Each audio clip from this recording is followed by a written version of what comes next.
키워드로 알아보는 이슈, 다양한 시각으로 보는 뉴스 읽기. 본격 수다 버라이어티 투데이 잡스 3.0. 안녕하세요, 이현경입니다. 네, 안녕하세요, 이덕신입니다. 요즘 텔레비전을 보니까 지역 축제가 진짜 많더라고요. 그렇죠. 단풍 축제, 가을 전어 축제, 불꽃 축제, 코스모스 축제, 킹밭 축제 뭐 이런 것도 있어요. 그러니까 그동안 이게 3년 동안 누적돼서 그동안 하지 못했던 지역 축제들이 정말 동시다발적으로 열리게 되는데 와, 제가 한번 검색을 해본 적이 있었는데 네. 우리나라에 같은 축제가 되게 많아요.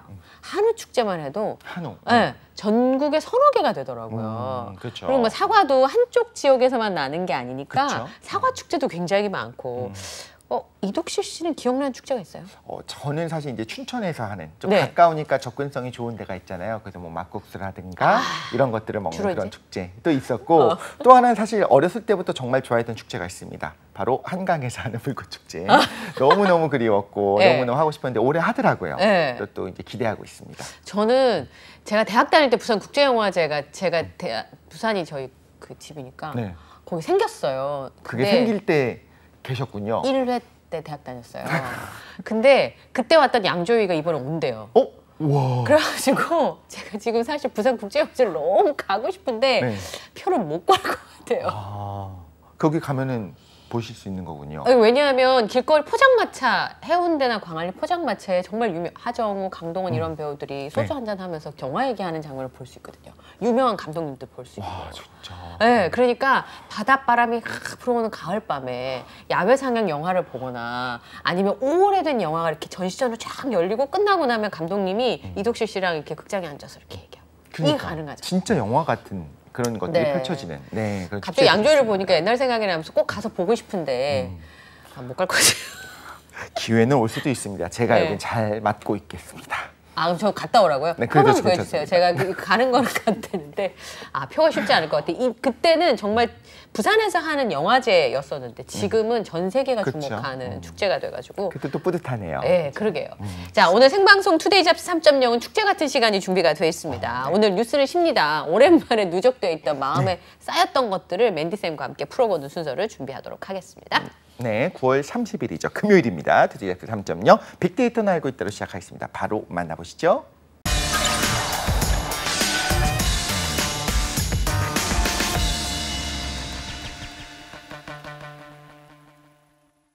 네, 따끈따끈한 소식을 파헤쳐보는 얼리버드 시사 이슈 빅데이터는 알고 있다 함께 하도록 하겠습니다. 네, 세상을 올바르게 보는 그런 정직한 눈을 가진 분이죠. 이데일리의 김성훈 기자님과 함께합니다. 어서 오십시오. 네, 네, 안녕하세요. 안녕하세요. 저는 어제 훈이의 그 기운이 가라앉지 않아가지고 네네. 네, 한번 만들어봤으면 좋겠어요. 포토샵 잘 하시면 훈이 얼굴에다가 성훈 기자님을 불러가지고 그런가요? 네. 지구를 지키는 훈이. 좀 어렸었던 것 같은데. 네. 김성훈 어울릴 것 기자님은 같아요. 또, 동안이셔가지고. 동안이시니까 네. 어울리지 않을까라는 생각이 들기도 합니다. 감사합니다. 네. 시사를 지키는 김성훈 기자님과 함께 오늘 빅데이터 확인해 보도록 하겠습니다. 세 가지 이슈 함께 보실까요? 네. 보여주세요. 인성. 네. 인성, 군백만. 군백만. 네. 인성, 첫 번째 키워드 인성 준비를 해봤는데 코로나19 관련 얘기입니다. 그거랑 뭔 상관이에요? 코로나19가 젊은이들의 인성에 부정적인 영향을 미쳤다는 또 연구 결과가 나와서 화제가 되고 있는데 네. 영국 가디언이 현지 시각으로 28일 이런 내용을 보도를 했는데요. 이 연구에 임했던 심리학자들은 상실감이나 오랜 격리 때문에 고충이 생기면서 인성에 좀 영향을 미친 것으로 나타났다 이런 결과가 나왔습니다. 제가 그래서 성격이 나빠졌나 봐요. 이번 연구를 좀 주도한 미국 플로리다대 의과대학의 안젤리나 수틴 교수는요. 네. 특히 젊은 성인들이 전보다 더 침울해지고 스트레스에 좀 취약한 것으로 나타났고 덜 협조적이고 남에게 덜 관대한 것으로 나타났다 이렇게 얘기를 했습니다. 이번 실험을 간단히 조금 설명을 드리면 18세부터 109세까지 다양한 연령대를 대상으로 코로나19 사태 이전과 코로나19 한창 때 그리고 최근 상황을 해서 총 3단계로 검사를 받았다고 합니다. 네. 특히 젊은 성인들에게서 조금 인성에 대한 부정적인 변화가 두드러졌고요. 노년층에서는 뭐 거의 유의미한 변화는 없었다. 이런 또 결과도 덧붙였습니다. 활동이 많지는 않으시니까. 이 뭐 상대적으로. 젊은 분들이 워낙 또 활동도 많고 네. 여러 가지 또 이런 것들이 있는 탓에 좀 영향을 좀 많이 미친 것 같다. 이런 것으로 좀 보고 있고요. 스틴 교수는 코로나19는 사실 모두에게 스트레스를 안긴 그렇죠. 것이지만 특히 학업과 취업 그리고 뭐 교회 활동 등 뭐 젊은 성인들에게는 사실 되게 중요한 부분이잖아요. 네. 이런 부분이 많이 단절이 되는 부분이 겹쳐지면서 약간 좀 인성적인 부분에도 영향을 미친 건 아니냐 이런 또 분석을 내놓기도 했습니다. 예. 코로나 블루란 말이 있었잖아요. 네. 예. 그래서 오늘 그러니까. 파란색을 입고 오신 건가요? 아, 저요? 그런가 봐요. 코디 선생님이 코로나 블루에다 코드를 맞추셔가지고. 네. 아, 그러니까 저는 이제 우울해졌다, 그 다음에 예민해졌다는 이해할 수 있었는데, 네. 인성이 나쁘게 변했다. 근데 이 좀 다른 거 아니에요, 그죠? 거기다 타이틀까지도 약간 네. 이 타이틀을 보는 젊은 분들이 별로 좋아하지 않을 것 같게 야 네. 코로나19 탓으로 젊은 사람들 인성 참 나빠졌어 이렇게 얘기하면 약간 그 우리가 말하는 저 어른들이 네. 말하는 그런 좀 요즘 안 애들 좋은- 못 쓰겠어요, 그쵸 이거잖아요. 그쵸 약간 네. 그런 느낌이 들기도 한데 아마 번역에서의 어떤 말투가 네. 번역 어투가 있는 게 아닌가 싶기도 한데 당연하다 싶기도 해요. 코로나19 탓으로 맞습니다. 어떻게 보면 덕으로 젊은 사람들의 인성이 좋아졌다라는 기사가 나오면 깜짝 놀랄 것 같기도 하고요. 네. 우리나라의 예를 들자면 그 어떤 대학 같은 경우 입학부터 졸업까지 단 한 번도 학교를 간 적이 없는 학생들이 아하. 있어요. 이 2년제 대학의 그렇죠. 경우는 2년제나 그렇죠. 뭐 충분히. 길게는 3년제 대학도 가능할 수도 있고요. 그렇죠. 그렇죠. 그런 불편함들이 마음속에서 어떤 분노가 차오를 수밖에 없는 상황 아닙니까? 네. 그렇습니다. 예, 제가 보니까 저희 꼬마가 자꾸 이렇게 하는 거여서 뭐 하는 거야? 그랬더니 마스크를 맨날 올리는 버릇이 돼가지고 마스크를 안 쓰고서 자기가 자꾸 모르게 마스크를 올리고 있대요. 안경 같은 거네요. 저 네. 안경 안 썼을 때 가끔 저도 모르게 이렇게 한 번씩 네. 빨리 하거든요. 쓰세요, 또로. 네. 예. 그래서 그런 것처럼 굉장히 많은 습관들을 네. 이 코로나가 만들어준 거 아닌가 네. 싶은 좀 생각이 구체적으로 들어요. 좀 부연을 좀 드리면 네. 이게 좀 어느 정도 좀 수치로도 좀 얘기가 나온 게 네. 20대 우울증 환자가 네. 4년 동안 2배 이상 늘어났다. 네. 또 이런 내용이 있는데요. 네. 국회 보건복지위원회 이용호 의원이 보건복지부 자료를 분석한 네. 결과 20대 우울증 환자는 2016년에 6만 5,104명이었거든요. 2019년에는 12만 명이 넘어섰습니다. 12만 1,042명으로 4년 새 2배 이상 늘어난 거죠. 올해 4월 기준으로 20대 우울증 환자가 7만 4,058명이었거든요. 네. 30대가 6만 2천 명대였으니까 약 17.7% 많은 걸로 나타났고요. 40대와 비교해서도 8.9% 많은 수치였다고 합니다. 국내 연령별 인구수를 보면 20대가 680만 명 정도 되고 30대가 700만 명, 40대가 840만 명인 점을 고려하면 인구수 대비 우울증 환자가 상당히 높은 것으로 보실 수 있을 것 같습니다. 20대는 텐션이 높으니까 추락하는 것은 날개가 있다처럼 이렇게 내려올 때도 우울증을 겪을 수 있는 그죠? 네. 기본적으로 에너지와 텐션이 높으니까 그렇죠. 가능성이 있다는 생각이 좀 다시 드네요. 회복되기 시작할 거라고 믿습니다. 네. 이 인상은 뭔가요? 그런데 내가 왕이 될 인상인가 이건가요? 그 언제나 제가- 한 번 하고 싶었던 거죠. 하고 싶었는데 좀 약간 실패한 느낌이 드네요. 네. 제가 나중에 기회가 되면 또 신명나게 할 네. 기회가 있긴 할 텐데 이 내천자 인상이에요. 네, 인상. 네. 네, 인상이 이제 그 얘기가 물가 인상. 아유, 네. 인데요. 네. 좀 구체적으로 택시 요금 관련된 얘기를 어. 좀 가지고 왔습니다. 네. 뭐 요즘 뭐 물가 오른다, 뭐 금리도 오르고 달러도 오르고 다 오르잖아요. 서민의 발이라고 불리던 택시 요금마저 이제 오를 조짐을 보이고 있어서 내용을 좀 준비를 해봤는데 코로나19 때문에 사실은 뭐 워낙 또 앞서 말씀드렸던 대로 외출이 줄어들고 네. 이러다 보니까 택시를 이용하는 분들도 많이 줄었잖아요. 고사 위기에 놓였던 택시 업계의 이제 부흥을 위해서 운임 인상을 추진한다는 내용인데요. 아, 네. 구체로 좀 설명을 드리면 서울시 의회가 전날 택시 기본요금 올리고 심야 할증 탄력 요금제를 도입하는 내용의 조정안을 28일 가결을 했습니다. 조정안에는 내년 2월부터 중형 택시 기본요금을 현행 3,800원에서 4,800원으로 1,000원 올리는 내용이 담겼고요. 네. 기본 거리도 현행 2km에서 1.6km로 400m 정도 줄었고요. 심야 할증 시간은 본래 뭐 12시부터 4시, 새벽 4시까지였는데 심야 할증 시간을 밤 10시로 앞당긴다고 합니다. 특히 승객이 집중이 되는 밤 11시부터 이튿날 오전 2시까지는요. 할증률을 20%에서 40%로 올리는 오. 심야 할증 탄력 요금제가 적용이 된다고 합니다. 이렇게 되면 심야 택시를 탔을 때 기본 요금이 4,600원에서 5,300원으로 오르게 되는 겁니다. 밤에 이제 운전을 하러 안 나오시니까 네. 네네. 계속 코로나 때문에 손님이 없었잖아요. 근데 밤에 진짜 택시 못 잡겠더라고요. 이제 그러니까 밤에 나와서 일을 하시는 분들한테 조금 더 인상폭을 주자는 건데 네. 이제 호출비도 좀 높여주자 밤에는 그 얘기가 나오는데 이제 그 플랫폼이 가져갈까 봐. 그렇죠, 많이 네. 가져가요. 네. 그런 얘기들을 많이들 하시더라고요. 네네. 어쨌든 그 지자체별로 상황이 다른가요? 서울시가 어떻게 보면 또 신호탄을 쏘아 올린 상황이기 때문에 네. 뭐 다른 지자체들도 사실은 가만히 있을 수 있는 분위기는 그렇죠. 아니거든요. 조금 구체적으로 말씀을 드리면 강원도는 이미 지난 4월에 기본요금을 3,300원에서 3,800원을 올렸고요. 예. 충청북도도 지난달 택시 요금 관련 용역을 지금 진행을 하고 있습니다. 지난달부터. 광주시는 현재 3,300원이 기본 요금을 500원 올릴 것인지 700원 올릴 것인지 최고 1,000원까지 올릴 것인지 세 가지 아이고. 결과를 두고 고심 중으로 알려졌고요. 네. 전남이나 제주, 대전, 울산시 등도 적정 인상폭이 어느 정도면 좋을까라는 부분에 대해서 지금 용역을 추진하고 있다고 합니다. 다만 지난해 택시 기본요금을 3,300원에서 3,800원을 올렸던 부산시는 일단 올해는 동결하기로 하고 올해라고 해봐야 이제 2달 정도 남은 거죠. 내년에 추가 인상 여부를 검토하기로 했다고 하니까 사실 뭐 내년 초에 바로 검토에 들어가면 임박했다고 볼 수도 있는 부분이니까요. 이런 부분 좀 참고하시면 좋을 것 같습니다. 서울 기준으로 1,000원이 올랐으니까 좀 많이 오른 것 같은 느낌이 들면서도 어떻게 보면 지금까지 너무 오랫동안 동결돼 있었잖아요. 어떻게 보면 좀 현실화시키는 네. 그런 느낌으로 우리가 받아들이면 좋을 것 같고요. 꼭 필요할 때 오히려 잘 잡히는 게 더 중요하지 않나라는 생각이 들기도 합니다. 예. 근데 이건 체계가 좀 바뀌어야 되는 부분들이 있어서 분명히 있죠. 네. 그리고 정치권에서 이제 본인이 뭐 시장 도지사 할 때 요금 올리면 네. 표 떨어지니까 꾹꾹 부담스럽죠. 눌렀다가 갑자기 막 1,000원씩 올리는 것보다 그냥 필요한 대로 조금씩 올려서 충격폭이 좀 덜하게 해주는 것도 필요할 것 같아요. 맞습니다. 네. 근데 한편으로는 제가 뭐 외신들이 우리나라를 여행 왔을 때 가장 놀라는 부분이 대중교통 요금이 정말 파격적으로 싸다. 너무 맞아요. 싸다. 네. 뭐 쉽게 얘기해서 1달러만 내면은 지하철을 탈 수 있는 거잖아요. 맞아요. 뭐 달러로 치면. 그리고 제가 뭐 일본 여행을 갔을 때도 걸어가긴 애매하고 차 타고 가면 좀 너무 돌아가야 가까운 되고. 거리인 것 같은데 네. 근데 택시 타자 해서 택시를 탔는데 생각보다 너무 높은 요금이 나와서 깜짝 놀랐던 적이 있거든요. 네.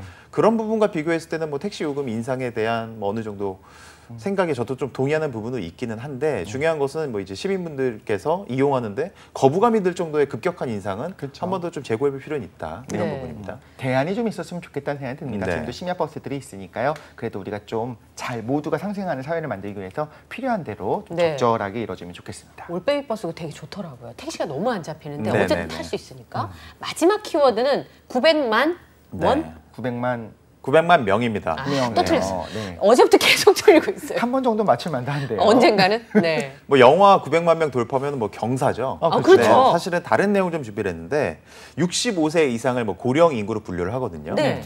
앞으로 뭐 고령화 사회가 좀 더 진입을 하면 뭐 고령 인구에 대한 기준이 낮아질 수는 있겠습니다만 처음으로 고령 인구가 900만 명을 넘어섰다 이런 내용을 준비를 했습니다. 65세 이상이. 이 중 절반 이상은 뭐 생활비 마련 목적으로 일을 더 하고 싶어하는 뭐 경향도 드러났는데 통계청이 이런 내용을 담은 2022년 고령자 통계를 29일 발표를 했거든요.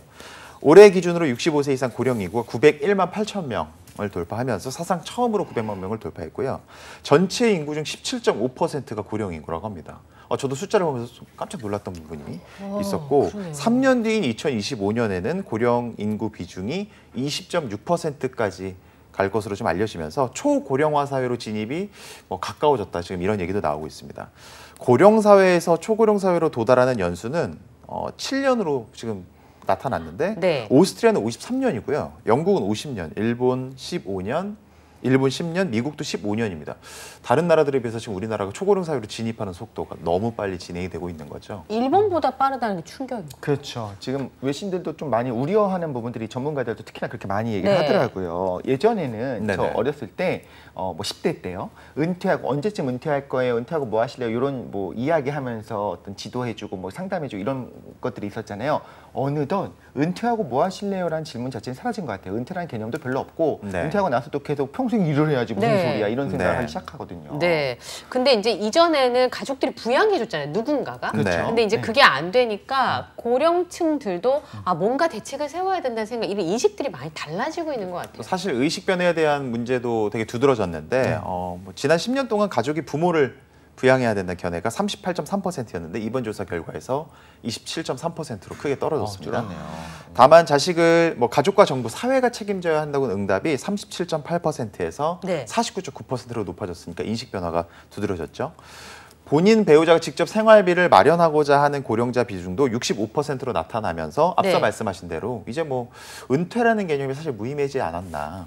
뭐 나이에 상관없이 계속 벌이가 필요하고 그렇죠. 어떤 소득이 필요한 사회로 본격적으로 진입하고 있는 것 아니냐 이런 생각이 좀 들었습니다. 네, 그럴 만한 일자리들을 좀 만드는 것도 필요한 것 같아요. 국가 재원을 다 투여를 해서 저분들의 생활비를 다 대기는 어렵지만 네. 일자리가 있어서 어느 정도 버시면 거기에 국가에서 보조를 해서 그걸 채우는 거는 네. 어렵지 않으니까 노인 빈곤율이 너무 높아가지고 맞습니다. 이건 좀 충분히 일하실 수 있는 분들이고요. 예. 그런 이래서 단계입니다. 옛 어른들이 꼭 기술을 배워라 뭐 이런 얘기를 했나 봐요. 아, 이게 네. 기술을 그래. 배우면 오랫동안 써먹을 수 있잖아요. 그래가지고 네. 오늘 저희가 특별한 코너를 준비를 했습니다. 아. 네. 알고 하시는 거죠 지금?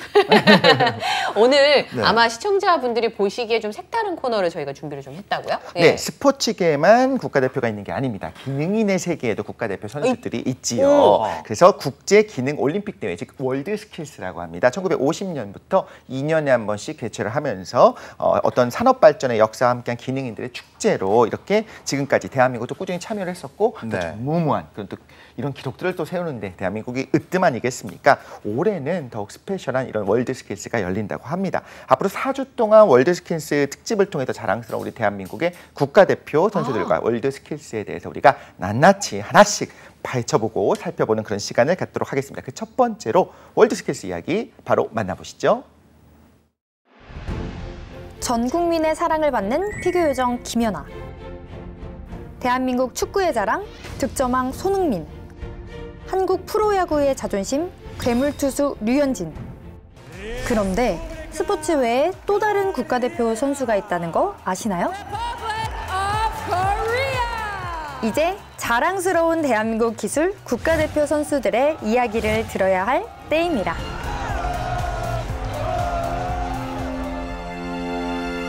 안녕하세요. 네, 2022 월드 스킬스 스페셜 캐스터 이담비입니다. 반갑습니다. 아들! 파이팅! 파이팅! 맛있게 드세요.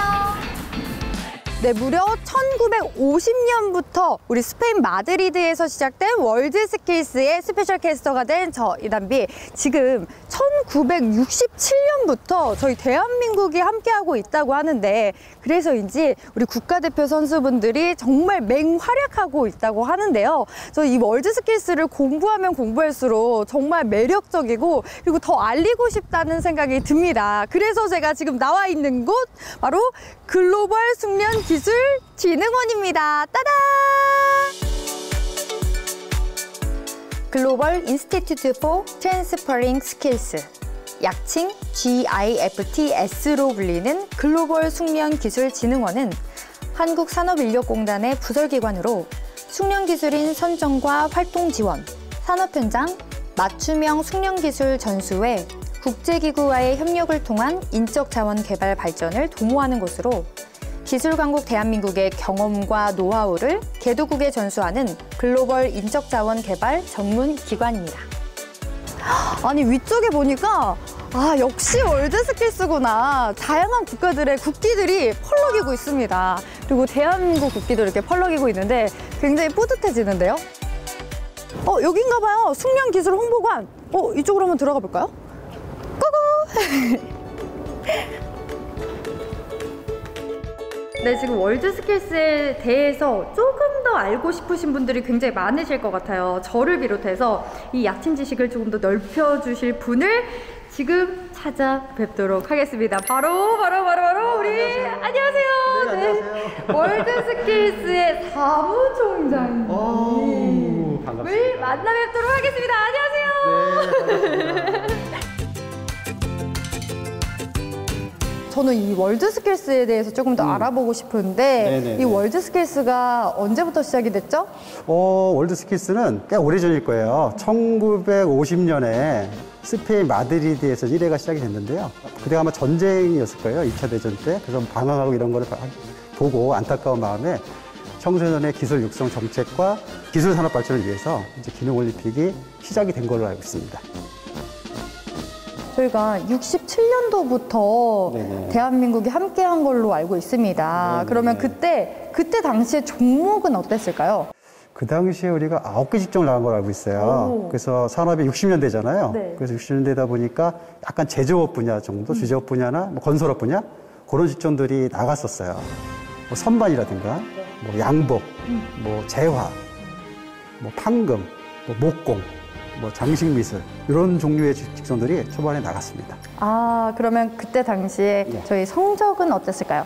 그때 처음 나갔는데 저희가 국제인으로 처음 나갔음에도 불구하고 금메달 2개, 네, 2개나 땄어요. 2개요? 네, 그리고 뭐 네. 은메달도 따고 동메달 따서 그때 종합 6인가 했던 걸 기억이 납니다. 정말요? 대단한 거죠. 처음 나가서 그 정도 성과는 아마 놀랄만한 일이었을 거예요. 그 당시에는. 저 약간 소름 돋았거든요. 지금 첫 네네. 출전에 저희 네. 67년도에 무려 맞아요. 지금 금메달도 따고 은메달, 동메달을 네네, 모두 맞습니다. 따서 네. 지금까지도 굉장히 활약을 하고 있습니다. 그럼요. 누구나 먹고 살기 힘들었던 1960년. 사람들은 생계를 잇기 위해 너도나도 기술을 익혔습니다.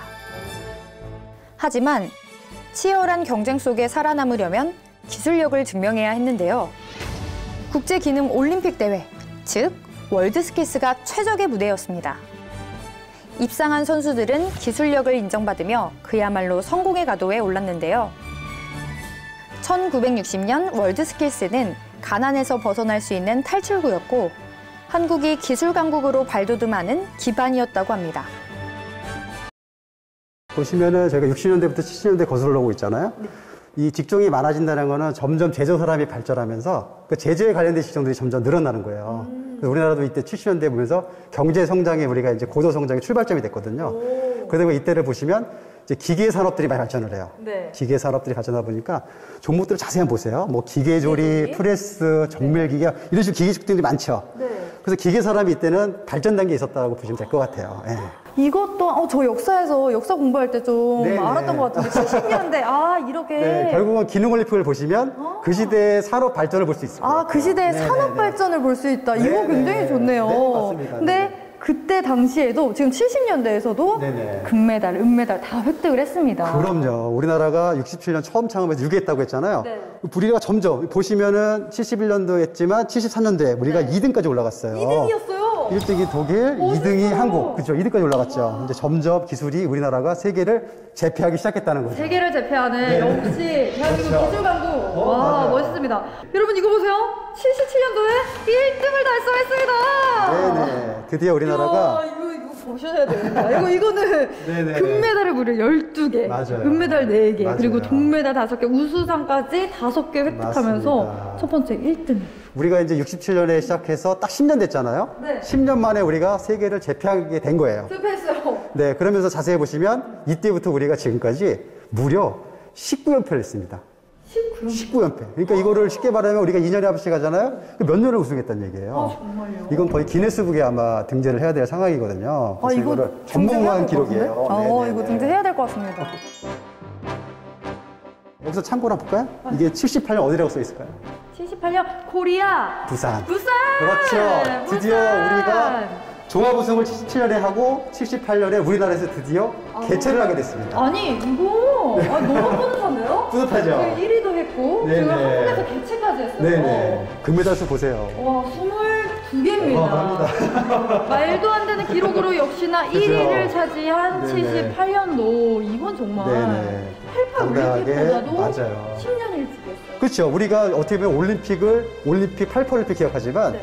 78년에 기능올림픽이 먼저다. 기능올림픽이 먼저다. 그렇죠. 근데 진짜 한국에서 또 이렇게 뜻깊은 행사를 했습니다. 역대 기록을 경신하며 꾸준히 상위권을 놓치지 않았던 대한민국은 월드스킬스 우승에 힘입어 누구보다 빠르게 제조업 기술 성장을 이룩할 수 있었는데요. 특히 반도체, 자동차, 조선, IT 분야에서 두각을 나타내며 전 세계의 이목을 집중시켰습니다. 월드스킬스를 통해 배출한 기능 인력은 산업 현장 곳곳에서 맹활약하며 대한민국을 제조 강국으로 만들었죠. 2000년대에 들어서 무려 코리아, 서울. 이게 또 의미가 있는 게 시대가 2000년대에 들어오면서 세계의 그 기술이 변천되는 시기예요. 이때는 뭐냐면 IT 첨단 산업으로 이제 변하는 시점입니다. 그래서 이때 이 2000년대를 알리는 시점에 코리아에서 또 개최를 했어요. 이때도 마찬가지로 물론 금메달 20개의 종합 우승을 차지했습니다. 이거 너무 멋있습니다. 저희 볼까요? 2007, 2009 계속 넘어왔습니다. 종합 우승했어요. 그러면서 이제 2010년대 오면서 또 네. 두각을 나타내는 직종들이 있어요. 네. 이제 뭐냐면 2000년 연도에 들어오면서 첨단 산업이 발전했다 그러면 2010년대부터는 이제 뷰티 서비스 산업이 또 발전을 해요.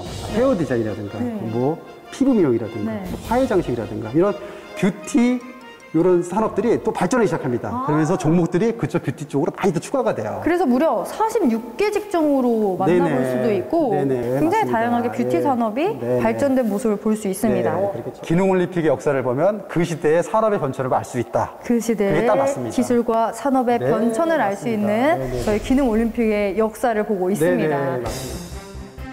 월드스킬스의 현재 모습은 어떤가요? 첨단 산업이 발전하면서 종목을 이제 계속 회원국들이 추천하거든요. 제안을 한다 그러죠. 그러면은 월드스킬 하는 날 해에 총회라는 걸 열어요. 그때 이제 이 직종을 한번 개최해보자 하고 이제 제안을 하는데 우리나라가 대표적으로 한 직종이 뭐가 있냐면은 최근래에는 3D 게임 아트라고 있어요. 그게 우리나라가 제안해서 된 직종이에요. 뭐 그런 식으로 이제 하고 있는데 제가 이번에 관심 갖고 있는 직종은 뭐가 있냐면 디지털 건축이라고 있어요. 왜냐하면 제가 이 건축 그룹 제가 또 그룹장을 맡고 있거든요. 그러다 보니까 제가 종목들 관심을 갖고 있다가 디지털 건축이라는 직종을 올해 한번 해보자고 했는데 안타깝게 올해가 이제 1위 대회예요. 사실 1위 대회 때 우리가 출전해서 사실 성과를 얻었어야 되는데 사실 우리가 선발을 못했어요. 그래가지고 요번에는 못 나가고 안타깝게 못 나가지만 2회 대회 때는 저희가 꼭 그 디지털 건축을 저희가 선발하려고 노력하고 있어요. 그게 왜 중요하냐면 건축에서 가장 중요한 게 설계잖아요. 설계 없이 할 수가 없거든요. 근데 그게 설계예요, 사실. 건축 설계라고 보시면 되는데. 그래서 그 직종이 사실 올해 1위다 보니까 이제 신생이거든요. 그래서 우리가 지금 초반에 출전하지 않으면은 어떻게 보면 세계 산업에 우리가 뒤줄 수가 있거든요. 그래서 내년 2회 때는 우리가 꼭 나갈 수 있게 준비하려고 노력하고 있습니다. 전 세계 기능인들의 역량을 집대성하는 곳.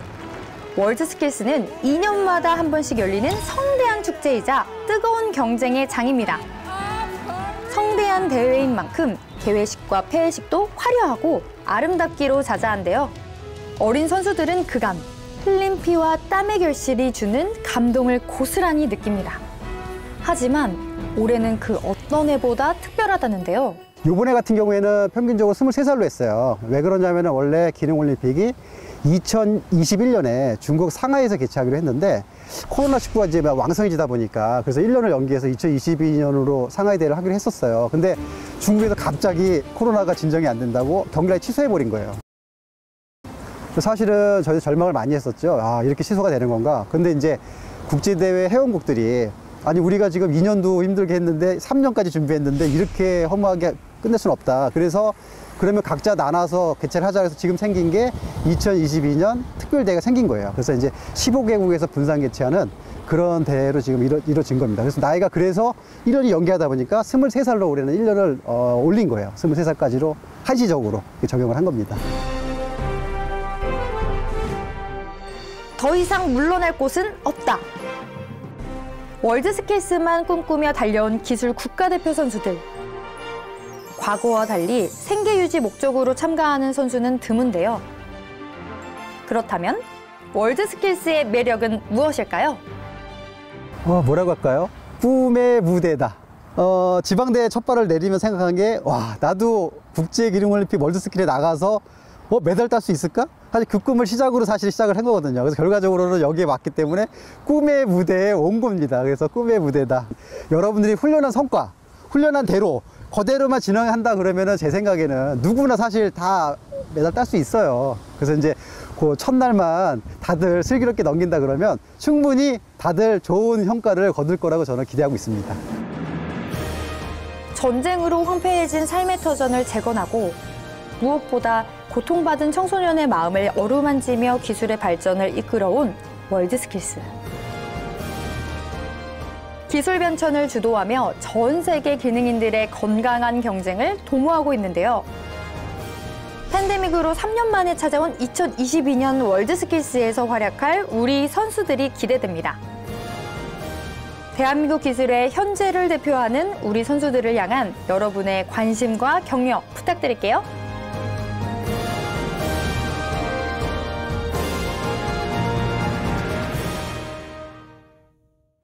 네, 제가 참 경계하는 단어 중에 하나가 국뽕인데요. 네. 보니까 이게 자긍심이 없을 수가 없는 그런 상황이네요. 우리나라에 저렇게 많은 장인과 명인과 네. 이 월드 클래스의 스킬을 가지고 계신 분들을 보유했다는 걸 왜 지금까지 몰랐을까요? 그러니까요. 정말 우리가 어려운 시절에 이렇게까지 우리를 키우는 데 있어서 네. 이렇게 산업 발전에 정말 기여하신 그분들에 대해서 다시 한번 좀 알아볼 수 있는 시간이 되면 네. 좋겠습니다. 저도 아주 인상적으로 봤는데 첫 출전부터 지금까지 탑 클래스의 수준을 놓치지 않고 있는 네. 대한민국 기능인들에 대해서 어떻게 보면 좀 너무 존경스러운 마음이 또 한편으로는 드네요. 네, 우리의 마음에 그 존중하는 마음과 존경하는 마음들을 좀 꾸준히 가졌으면 좋겠다라는 생각이 좀 들었고요. 저희가 아주 특별한 영상을 전해드렸었고 이제 김성우 기자님은 가셔야 될 것 같아요. 네네. 금요일이니까요. 지금까지 이데일리 김성우 기자와 함께했습니다. 고맙습니다. 네, 감사합니다. 네, 저희는 잠시 후 2부 뉴스는 네모다로 돌아오도록 하겠습니다.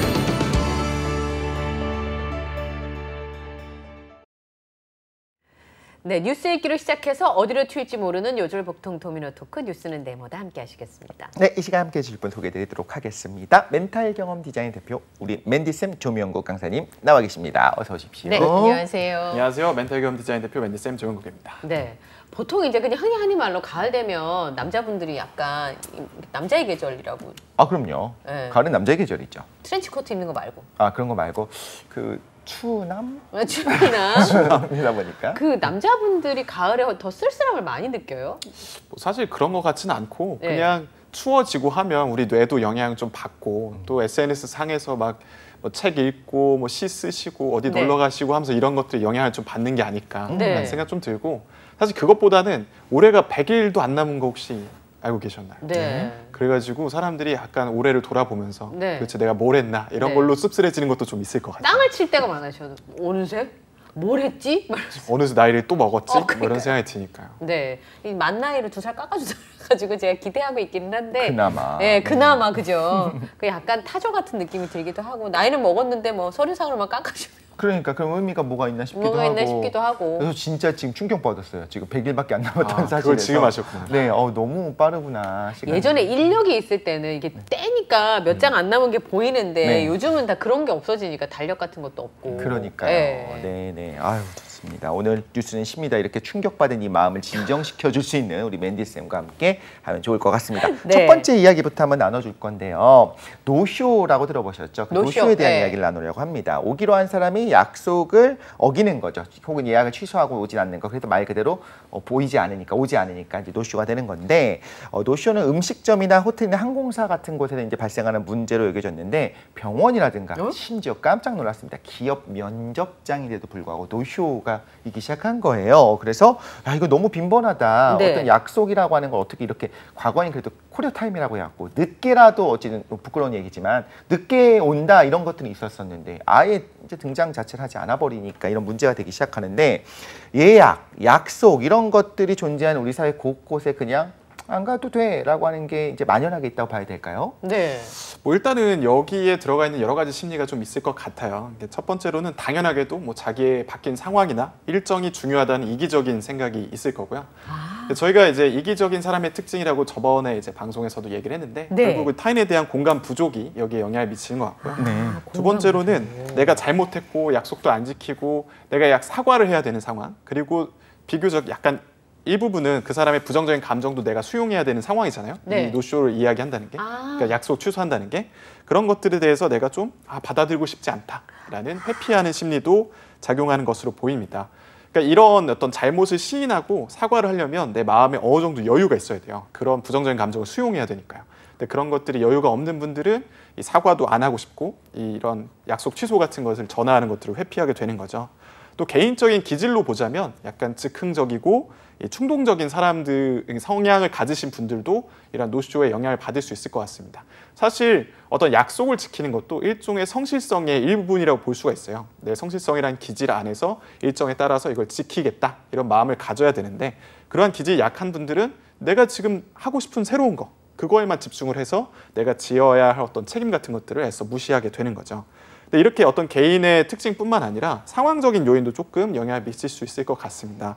예를 들면 요즘에는 비대면으로 모든 것들이 이루어지잖아요. 네. 그러면서 이렇게 예약을 하고 취소하는 것들에 대해서 크게 어떤 책임감을 느끼기 힘든 상황도 있는 것 같아요. 네. 예를 들면 제가 눈앞에서 두 분에게 뭘 약속을 한다 이런 네. 것들보다는 뭐 카톡으로 하는 것들은 분명히 약할 수밖에 없으니까요.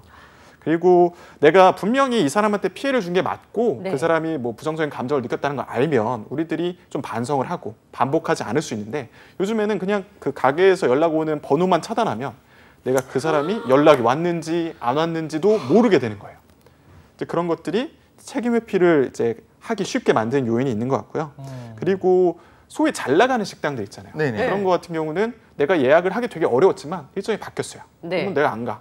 뭐 어차피 내가 가기도 힘들었으니까 거기 뭐 잘 되겠지. 내가 안 간다고 해서 큰 피해를 보겠어? 이런 식으로 합리화도 좀 있지 않을까 이런 네. 생각이 자기 듭니다. 중심적인 생각으로. 근데 좀 충격적이고 좀 재밌다라는 생각이 든 게 너무 뻔뻔하다. 어떻게 공감을 못하고 저렇게 약속을 어길 수 있을까라고 생각을 했는데 말씀하신 얘기를 들여다보다 보면 오히려 너무 소심해서 취소한다는 전화를 하는 것이 불편해서 도망가는 것 같은 느낌이 살짝 들기도 하네요. 네. 그렇죠? 그래서 타조가 진짜 말 그대로 이렇게 숨는 것처럼.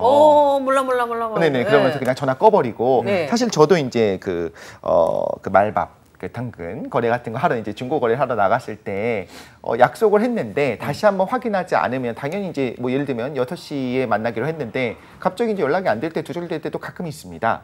그런 분들은 그냥 그때부터는 차단되고 그냥 없어져 버리는 거죠. 그러니까 특히나 이렇게 좀 가격이 좀 저렴한 것들, 뭐 이거 좀 귀찮은 것들, 내가 이걸 위해서 굳이 움직여야 돼 하는 것들에서는 너무 말씀하신 것처럼 편하게 도망가기 쉬운 시스템이 지금 있지 않나 생각이 들기도 하는데 네.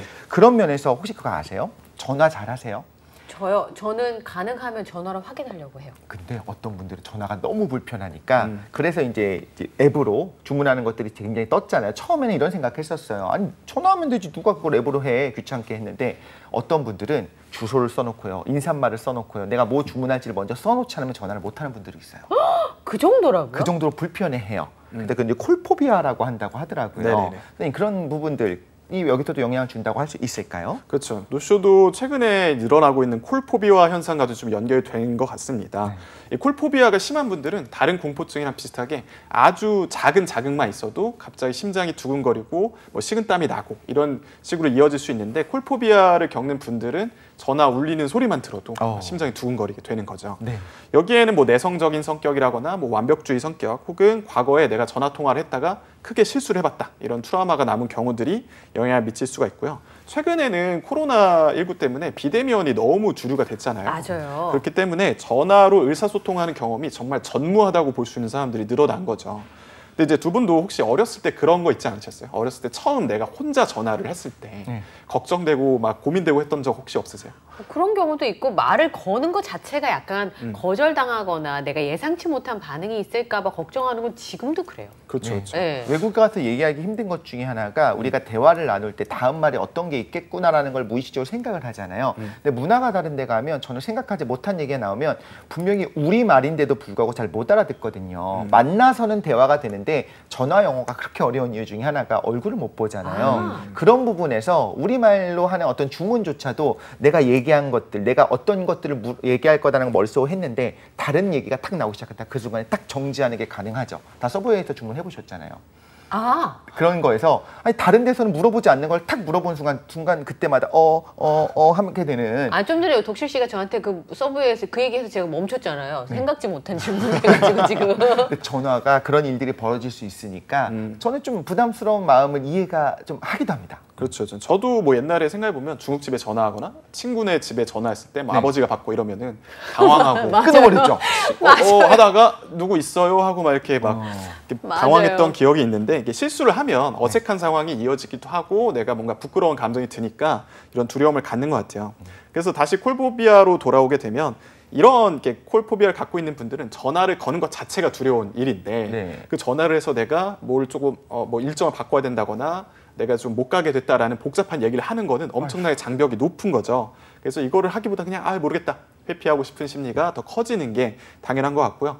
안타깝게도 이런 공포증의 치료 같은 것들은 노출 치료처럼 몇 번 이런 공포의 자극에 노출되면서 아무 일도 없네라는 걸 알면 치유할 수 있는데 이렇게 전화도 사실 마찬가지죠. 저희가 어렸을 때 처음 전화했을 때는 어려웠지만 나중에 가서 뭐 대충 이런 식으로 시나리오가 돌아가겠구나라고 하면 이제 이런 공포증이 사라질 수 있는데 그렇죠. 지금 아예 그러지 않아도 살 수 있으니까 공포증이 안 치유되는 것 같기도 합니다.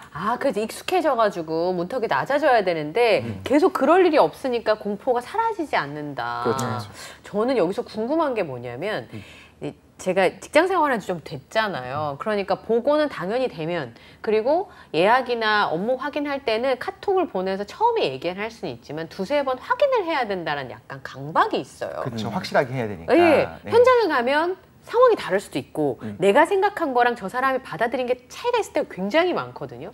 근데 지금 이제 20대 신입사원들은 그냥 메시지를 보내고 끝이에요. 보고도 메시지로 하고. 네, 그러면 받아들이는 사람이랑 얘기한 사람이 다를 수 있잖아요. 그쵸. 제가 꼰대라서 그런 거예요?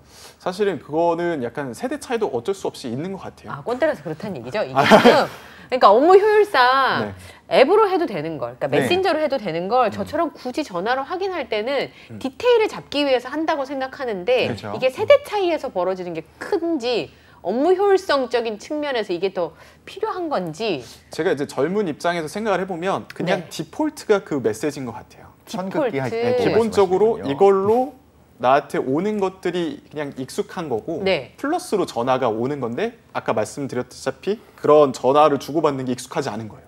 그래서 약간 부담스러운 거죠. 그쵸. 이게 내가 그리고 젊은 세대들은 카톡이나 그러니까 핸드폰을 손에서 안 놓는데 내가 이거 뭐 실수하겠냐 이런 믿음도 좀 있는 것 같고 오히려 또 남아 있잖아요. 그렇죠, 카톡이라든가 어떤 그 메신저에 그렇죠. 글로 된 상태로 남아 있으니까 근데 그걸 애둘러 말하지 않고 적당히 이제 대충 이렇게 합시다가 아니고 딱 정리돼서 만약에 한 문장을 다시 말한다. 그래서 이렇게 된 거죠라고 체크하게 되면은 오케이가 될 것 같은데 말씀하신 것처럼 약간은 이게 하겠다는 거야 말겠다는 거야 이 시간으로 픽스가 된 거야 안 된 거야 헷갈리는 경우에는 저도 전화를 더 선호하긴 하거든요. 그런 것도 있고 뉘앙스의 차이가 있을 수 있어요. 맞아요. 네. 이거 다르잖아요.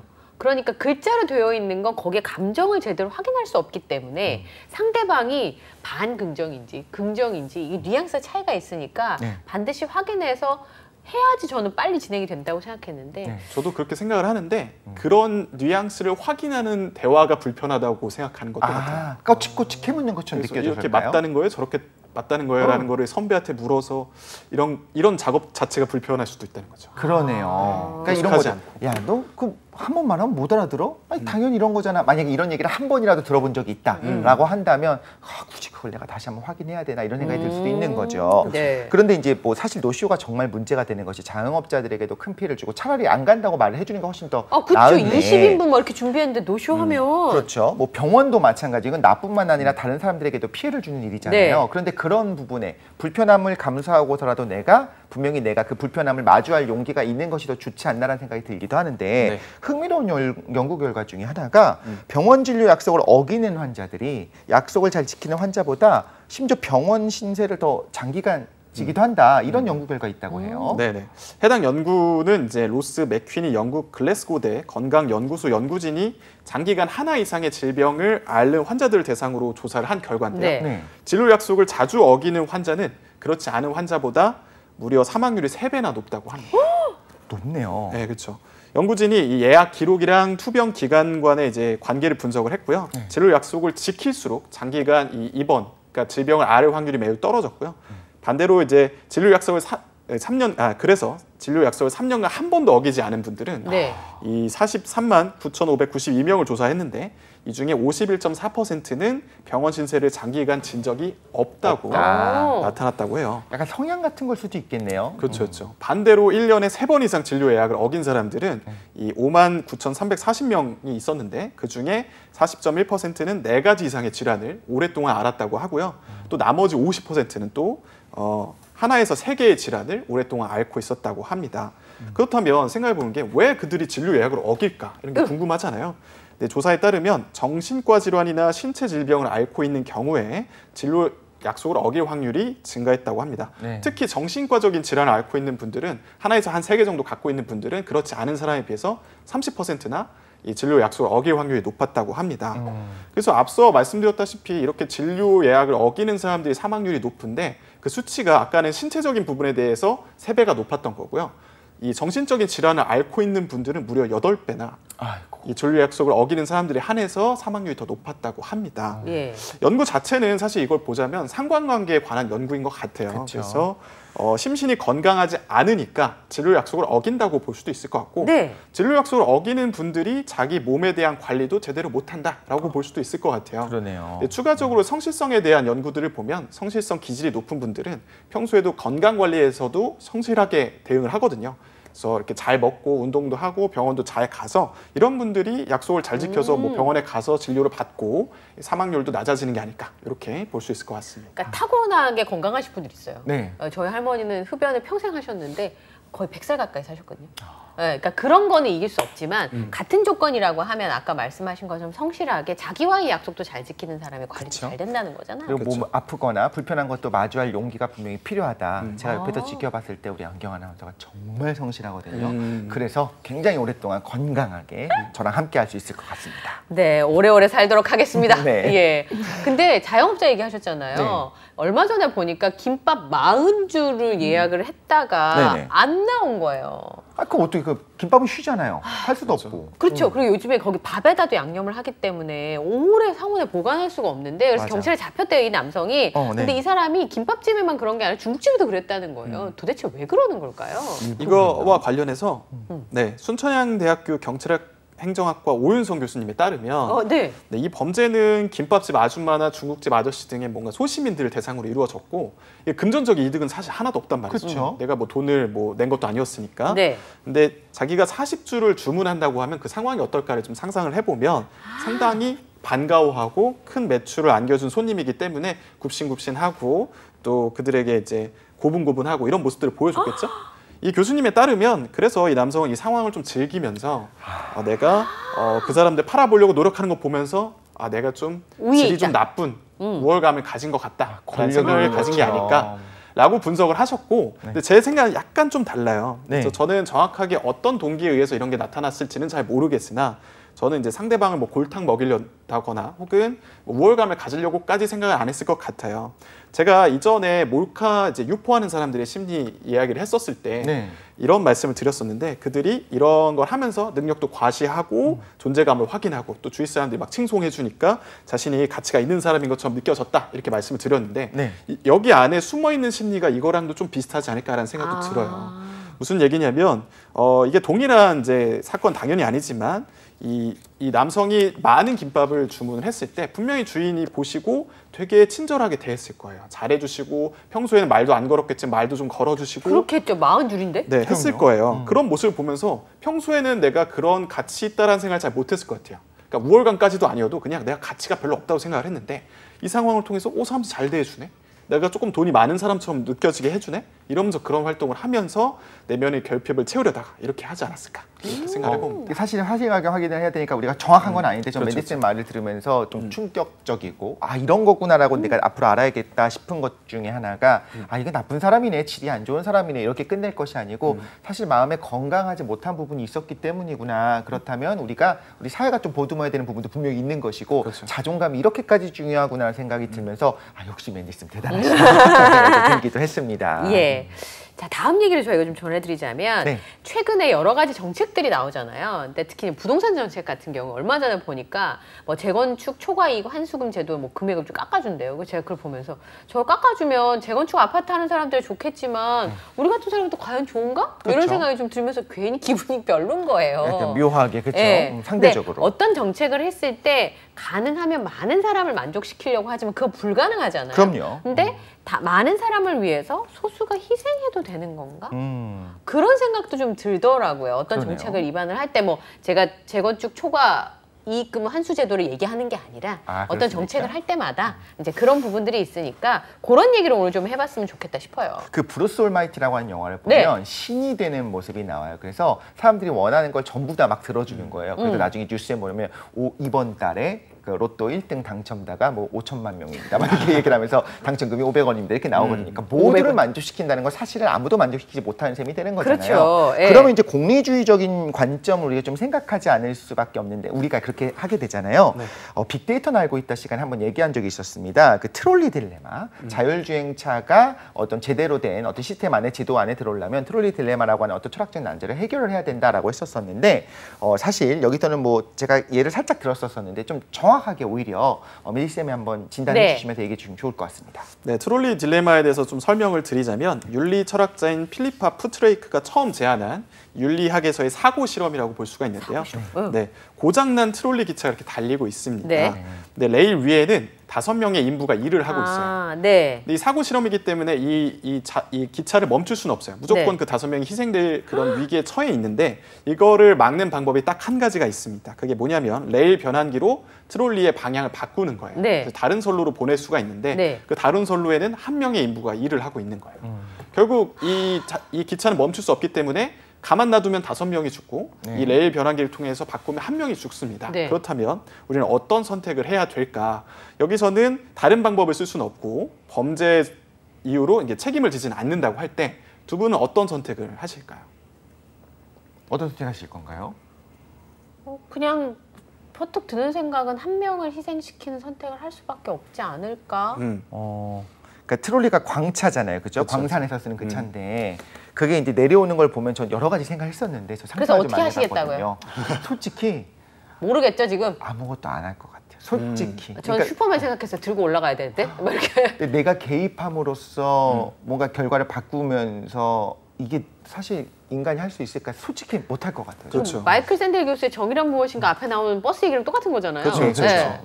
그래서 이 문제에서 응답자분들은 대부분 언경님과 비슷한 대답을 했습니다. 네. 89%는 방향을 바꿔야 된다라고 얘기를 했던 거죠. 즉 다수를 위해서 소수를 희생할 수 있다라고 이야기를 한 겁니다. 네. 하지만 여기서 질문을 좀 바꿔볼 거예요. 네. 어떤 거냐면 당신은 육교 위에서 이제 트롤리 기차가 지나가는 걸 보고 있고요.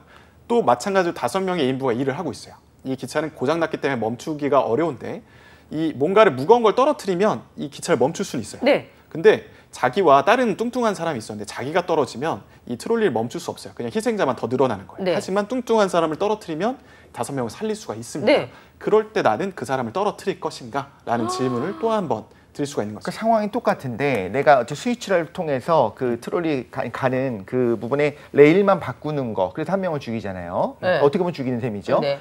밀어서 떨어뜨리는 것도 똑같은 상황인 거예요. 그렇죠. 1명이 죽는 거로서 살릴 수 있다.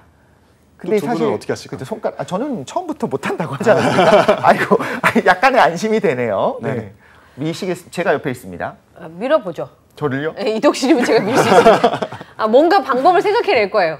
네, 근데 아마 선택하기 쉽지는 않을 것 같은데 그래도 그때도 한 사람 희생하는 선택을 더 하지 않을까. 근데 만약에 그 옆에 있는 사람이 제 가족이라면 그런 선택을 하기 쉽지 않죠. 사실 여기서는 그렇기 때문에 가족이나 지인을 얘기하진 않죠. 그렇죠. 그렇죠. 네. 근데 요거와 관련돼서는 미국 도덕 철학자인 주디스 톰슨이 이제 추가적으로 질문한 그거였고요. 이 문제는 그래서 응답자의 78%가 반대의 대답을 했어요. 다수를 위해서 소수를 희생할 수 없다라고 대답을 한 거죠. 그러니까 내가 손가락으로 스위치 하나 바꾸는 건 할 수 있지만 내가 직접 미는 건 못하겠다. 내 손에 피를 묻히기 싫다 이거잖아요. 그렇죠. 근데 이게 본능적인 거겠죠. 그렇죠. 이게 소수를 희생해서 다수를 구할 것인가라는 이제 문제에 대해서 서로 다른 대답이 나왔고 이걸 트롤리 딜레마라고 하는데요. 그렇죠. 사실 생각해 보면 비슷한 결과를 만들어내는 건 똑같은데 왜 이 둘의 차이가 날까에 대한 분석은요. 첫 번째로는 이 첫 번째 문제에 대해서는 우리가 5명의 이 인부를 죽게 내버려 두지 않는 데 집중을 하는 것이라면 두 번째 트롤리 문제는 1명을 죽이는 것에 이 초점이 막 가 있기 때문에 우리가 선택이 달라지는 게 있고요. 느낌이 다르군요. 그렇죠. 같은 상황이어도 네, 다른 방향에서는 5명의 생명을 위협하는 트롤리를 1명으로 나눌 수 있다. 이런 수적으로 뭔가 계산이 되는 것 같은데 두 번째는 그 사람의 어떤 권리, 정말 소중한 권리를 희생해서 누굴 구해야 되냐라는 생각으로 이어지기 때문에 두에 대한 답이 다른 거다라고 볼 수가 있습니다. 왜 자동차 운전을 하는데 진짜 내가 길을 잘못 들어서 끼어들어야 되는 상황이 있을 때가 있잖아요. 그럴 때 깜빡이를 켜고 있으면 진짜 안 껴주기도 저도 껴주기 싫을 때가 있어요. 나도 뻔히 알고 10분 동안 줄 서 있었는데 그런데 창문이 열리고 사람 손이 딱 나오면요. 그 순간에 대부분이 껴줘요. 왜냐면 저건 그냥 기계가 아니고 저 안에 사람이 있구나라는 걸 느낄 때거든요. 트롤리 딜레마 지금 생각을 해봤는데 다리 위에서 이걸 바라보면서 작게 사람들이 보였을 때는 그냥 수치로 봐요. 5명, 1명으로 보는데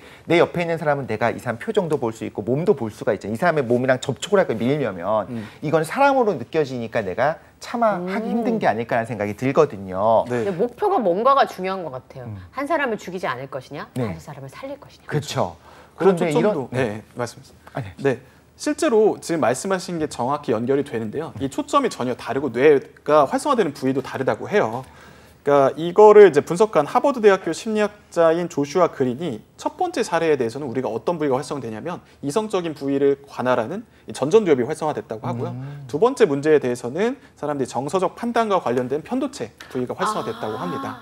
그래서 이 사람이 이제 어떻게 분석을 했냐면 우리가 이런 딜레마 상황에서 윤리적인 결정을 할 때 그것의 옳고 그름에 대한 것과는 별개로 사람들이 그 당시에 활성화된 뇌의 부위에 따라서 결정을 하는 것이 아니냐라고 생각을 이 사람이 분석을 했습니다. 항상 이성적으로 결정하는 게 아니네요. 그러니까. 그렇죠. 그런데도 불구하고 항상 이성적으로 냉철하게 잘하는 분들이 있어요. 네네. 그래서 이렇게 선택하는 걸 유난히 어려워하는 것과 반면에 정말 그런 상황이 되면 더 차분하게 잘하는 분들, 어떻게 보면 히어로 같은 분들인데 맞아요. 네. 이렇게 트롤리 딜레마에도 빨리 빠져나오면서 내가 뭘 해야겠다 딱 생각하고 집중해서 하는 분들이 있는데 그런 분들도 어떻게 보면 특징이라는 게 있을 걸까요? 사실 생각해 보면 제가 질문을 드렸을 때 고민하시잖아요. 좀 네. 오래 그렇죠. 걸리고. 네. 근데 어떤 분은 엄청 빨리 판단하고 맞아요. 소수 희생해야지 빨리 다수 살려야 되잖아 이렇게 생각하는 분들이 계신데 이 더 소시오패스 넥스트 도어의 저자로도 유명한 마사 스터트 하버드대 정신과 교수에 따르면 이분들이 소시오패스 경향을 가지고 있을 수 있다라고 분석을 했습니다. 네. 그래서 생각을 좀 해봐야 될 게 뭐냐면 이 트롤리 딜레마를 사람들한테 질문해 보는 거예요. 그래서 얼마나 빨리 대답하느냐를 통해서 그분이 소시오패스 경향이 좀 있지 않냐. 제가 더 경향이 분석하십니다. 있네요. 아니죠. 아니, 생각을 하셨어요. 고민하셨잖아요. 아, 고민했나요? 고민하지 않고 뭐 생각해 당연히 다섯 명 살려야지. 그렇게 얘기를 이게 해준다는 더 이상하다라는 거죠. 그렇죠. 그런 사람도 있어요? 또 혹시 맨디 쌤 저도 고민을 엄청 많이 했죠. 그렇습니까? 왜냐하면 다른 사람들의 입장을 고민하게 되니까요. 앞으로 소개팅에서 처음 만나는 분들, 젊은 분들 있잖아요. MBTI 물어보지 마시고 트롤리 딜레마를 서로 그렇죠, 물어보면서 서로에 대한 어떤 성향을 파악하는 시간을 첫 가지는 것도 좋을 것 만나면서요? 같습니다. 그건 아닌 것 같아요. 그걸 물어보는 것도 약간 소시오패스 같기도 하네요. 네. 자, 네네네. 보세요. 네. 예. 네. 좋습니다. 네, 지금까지 뉴스는 심이다. 우리 맨디쌤 조명국 대표님과 함께했습니다. 오늘 함께해 주셔서 감사합니다. 감사합니다. 네, 투데이 잡스 오늘 저희가 준비한 소식은 여기까지고요. 저희는 다음 주에 뵙도록 하겠습니다. 네, 다음 주에 또 만나요. 안녕.